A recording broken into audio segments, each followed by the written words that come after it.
सभी दर्शकों को मेरा नमस्कार। मैं हूं वेद प्रकाश शास्त्री और आपको हम जानकारी उपलब्ध करा रहे हैं सूर्य का वृश्चिक राशि में गोचर के दौरान क्या कुछ आपके जीवन में घटित होने वाला है या क्या कुछ आपको लाभ मिलने वाला है।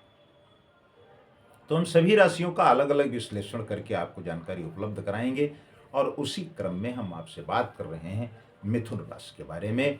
जो हमारे मिथुन राशि के जातक हैं उनके लिए यह गोचर किस प्रकार के परिणाम देगा, इस पर हम आपसे चर्चा कर रहे हैं, आपको जानकारी उपलब्ध कराने का प्रयास कर रहे हैं। मिथुन राशि के लिए सूर्य महाराज आपके तीसरे भाव के अधिपति देव हैं और अब इनका गोचर आपके छठे भाव में होने जा रहा है।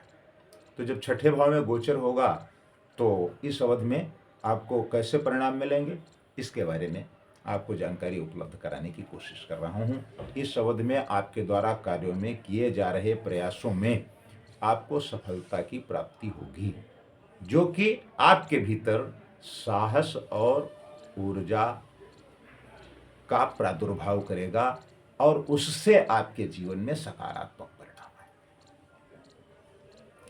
कि जो छठा भाव है वो ऊर्जा और संचार का भाव होता है। करियर के क्षेत्र में मिथुन राशि के जो हमारे जातक हैं उनके अपने कार्यों पर मजबूत पकड़ होगी और ऐसे में आपको सराहना के साथ लोकप्रियता भी प्राप्त हो सकती है।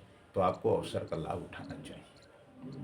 व्यापार से जो हमारे साथी जुड़े हुए हैं तो सूर्य का वृश्चिक राशि में गोचर आपकी सोच को सबसे हटकर और विशिष्ट बनाने का काम करेगा। इसके फलस्वरूप आप ज़्यादा से ज़्यादा लाभ प्राप्त करने में सक्षम हो सकते हैं। अब आप पर निर्भर करता है कि इस अवसर आप कितना लाभ उठाते हैं।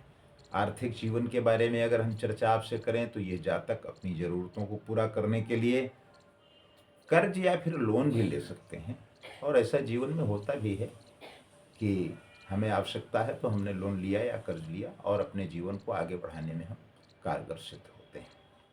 अब सभी बातों के साथ साथ हमें निजी जीवन पर भी विचार करने की आवश्यकता पड़ती है कि हमारा निजी जीवन इस प्रकार कैसा रहेगा। इस दौरान तो निजी जीवन में सूर्य गोचर के दौरान इन जातकों का व्यवहार साथी के प्रति यानी अपने दाम्पत्य जीवन और अपने परिवार के प्रति ईमानदार रहेगा और इसकी झलक आपकी खुशियों में दिखाई देगी। आप प्रसन्नचित्त रहेंगे और आपके परिवार में अनुकूलता बनी रहेगी। आपके साथ लोग खड़े हुए दिखाई देंगे। स्वास्थ्य के बारे में अगर हम विचार करते हैं तो इस दौरान आप ऊर्जावान बने रहेंगे और सेहत आपकी बहुत अच्छी रहने वाली है। लेकिन कुछ आपको इसमें दिखता है कि शायद कर्ज की ओर हमें जाना पड़े या लोन लेना पड़े, तो एक छोटा सा उपाय खोजा गया है। आप उसको करके अगर देखते हैं तो हो सकता है कि इस गोचर के दौरान आप इन परिस्थितियों से बच जाएं। तो उपाय हम डिस्क्रिप्शन बॉक्स में भी आपको देंगे, आप चाहें तो इसको नोट कर सकते हैं। यदि आपको कहीं कोई दिक्कत होती है तो आप हमसे बात भी कर सकते हैं, हमारे संस्थान से बात कर सकते हैं। प्रतिदिन ओम बुधाय नमः का 21 बार अगर आप जप करते हैं तो निश्चित रूप से आपको इस नकारात्मकता से निजात मिल सकती है। नमस्कार।